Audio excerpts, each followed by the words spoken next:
Peace, y'all. Welcome to today's mathematics with your girl, Sunshine Monet L. Today is 11/25/8. We are in the third decan of the month. This is the decan of understanding. This is the decan of creation. This is the decan of Venus, Saturn energy, giving us the challenges we need in our space to be able to get the resources and have the boundaries and the discipline that we need to keep moving forward. We love it here. Oh my God. So we are still in the energy of the Nile. This is being practical. This is being intellectual, being passionate, driven. You know, the things that you find yourself passionate about, you know, we're flown into that space. We're in the energy of the Nile all the way up until tomorrow is the last day of the Nile energy, y'all. And then we get into Osiris, the energy of the underworld, as we get into darker days. Okay, before we get to that solstice spot, we on the countdown, y'all. We got one more month until the solstice. Y'all ready? Because then we start giving thanks to the darkness and start bringing in the light. We love it here. All right. So on this day, a 2-5 in this energy of what energy are we in? The child of the world, which is about being lively, honest, and spontaneous.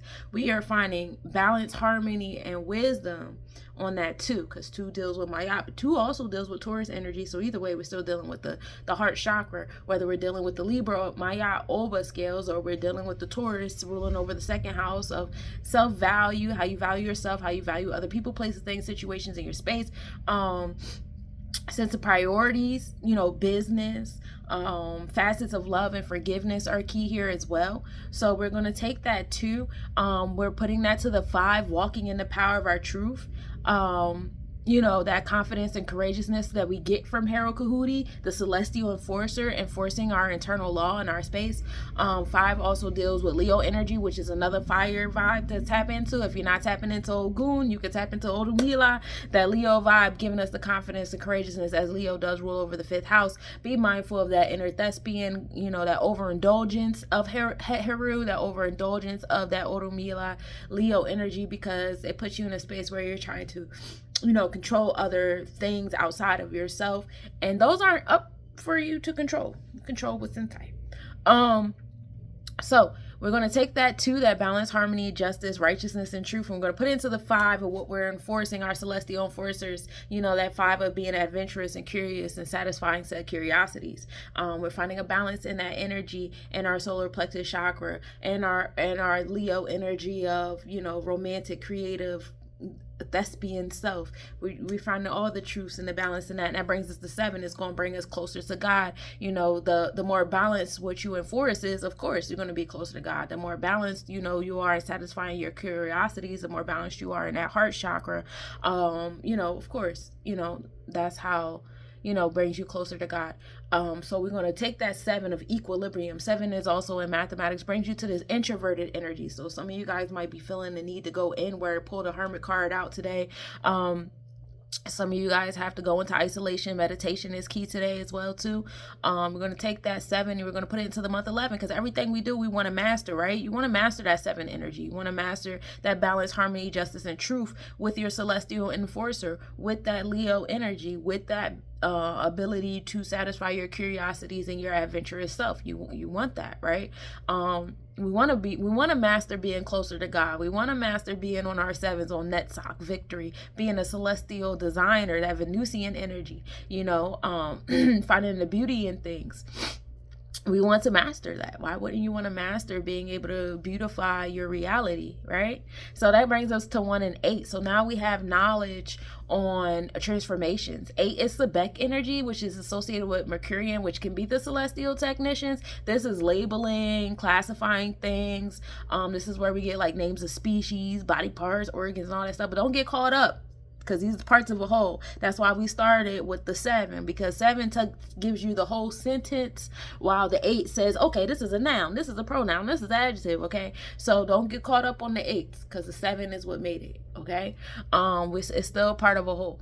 However, you know, we on 8. Having knowledge on the classifications, how to label things, how to separate things, paying attention to the details. 8 also deals with building and destroying. It's supreme mathematics. So having the ability to build and destroy certain things in your life and be willing to let certain things go to make room for other things, that is key here as well. 8 is also the number of empowerment. 8 in association with Oya energy gives off, you know, Oya rules over the elder place, the markets, the elder place, the elders, the marketplace, and the witches. So, being mindful of that, a lot of empowerment transformations happen in those realms. You can have that intellect on Pluto that's sitting over there in Aquarius, that 1 and 8, the Keters to the transformational Pluto energy ruling over the 8th house. 1 and 8 is also Ogun and Oya. We know that they was, together living their best life in the solar plexus chakra, making shit pop. But be mindful of like the overly, once again, the dramatics, because if you're overly dramatic, you can come into sabotaging mode here with that Oya and Ogun next to each other, the internal and external side of the solar plexus chakra, Aries, Scorpius energy. So being mindful of that. 1 also gives you the Keter's energy. This is the downloads. This is what you need to build and destroy on. This is what you need transformation on. This is how you need to, label things. Go get a reading today. Go ground yourself. Be a medium. Talk to a medium, something like that. That'll help you with anything you need to do to get you closer to the Keters. Or the Keters or somebody else if you don't fully trust your own. You know what I'm saying? Until you learn to trust your own. Because learning to trust your own is key. Ultimately the goal, because whatever you do with the 1 and 8, of course, it's going to bring you to 9. This is your sod. This is the divine womb. This is the foundation of all things. This is wholeness and completion. Now we're in the Sagittarius energy with it. We're in the sacral chakra. Everybody was born from a divine womb, whether you was born in an egg outside of the body or inside of the body. It doesn't matter. Okay, we in completion on the 9s. We building it on the 9s. Y'all know I love my 9s. So we're gonna take that 9 and we're gonna put it into the year of 8 today. This is the year of Sobek. This is the year of building and destruction. This is the year of the celestial technicians. Has been brought to us by Mayat. So Mayat is sponsoring how we label things this year in this year of 8. This is the 2024 wisdom in our cipher, wisdom in our foundation of things. And so with that being said, if you're not in alignment, it's like the spectrum. And like I've been saying, like on a regular basis, like we're seeing that especially in electronic communication, as Pluto, our 8, is sitting over there in Aquarius, which rules over electronic communication. So a lot of it is happening in that space. Wisdom in our cipher, and then wisdom in our connectivity and our foundation of things, in that 4, in that chesed. Okay. So we're all connected. We're all receiving it. 4 deals with Jupiter. That's the neurotransmitters. The neurotransmitters root you up into the cosmos. That's why Jupiter rules over the wisdom from the oracles and the sages. So like we're all getting the same downloads. We're all getting the same aha moments and the eureka moments and stuff like that. So all this copying off of me and a lot of some people are copying, but a lot of us are just like we're tuned in on the same radio station. So it's okay. We love it here. This is also the year of nickel in the alchemist year, which is leadership is the main characteristic here. Achievers strive to stand out, being original and full of ideas, still flowing with that transformational energy that's sitting in Aquarius right now. Biggest fears are boredom and routine. Make a good impression. We love it here. So let's talk about let's not talk about that yet. 9 and 8 come together and make 1 and 7. So now we have that intellect of the God. Let me rewind. Now we have the intellect of the celestial designers, that Netzach energy, that Venusian energy that was labeling things. 7 also deals with Libra, the Oba skills. So either way, we're still dealing with Venusian energy.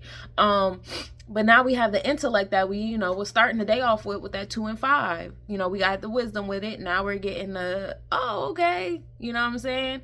Now we got new stuff coming on because we were able to build, destroy, and make new rooms. So then the universe was like, here. And more awareness. So overall, today is a day of 8. Today is the day of the celestial technician paying attention to details. Today is a day of building and destroying and transformations taking place today. Today is a day of empowerment. It's a good day to make business moves. Today is a great day for my 8 life pathers. My 1 life pathers, today is a great day for y'all to take initiative and leadership role in the space of business. Today is also a cool day for my 4s and my 2s, because y'all find, today being a good day to find like an equilibrium or a balance in y'all 8s and y'all ability to take power, being powerful moves, or finding a sense of equilibrium or balance. Again, coming to that 2 and 5, finding a balanced righteousness and truth level in that solar plexus chakra, in that